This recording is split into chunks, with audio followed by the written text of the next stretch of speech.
నేను long leave పెట్టొస్తానండి, ఇక్కడ చూస్తా, సేవ బాగుంటే ఓకే, లేకపోతే I go back to my జాబ్లోకి వెళ్ళిపోతా.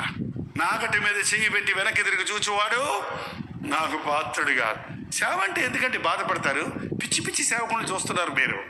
సరైన సేవకులను చాలా మందిని చూడలేకపోతున్నాం ఈ రోజున. అరే, సేవ అంటే ఎంత గొప్ప భాగ్యం, సేవ అంటే ఎంత గొప్ప శ్లాఘ్యత.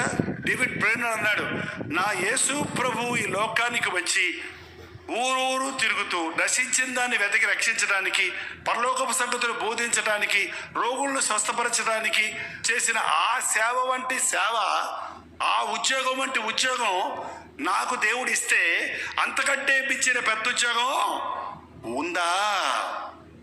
దేవుని చిత్తమును ఎరగటం నేర్చుకోండి. దేవుని చిత్తములో ఎలీషా అక్కడికి వెళ్ళాడండి. అంత గొప్ప ధనవంతుడు వెళ్ళాడు ఏలియా దగ్గరికి. వెళ్తే ఏమయ్యాడో తెలుసా?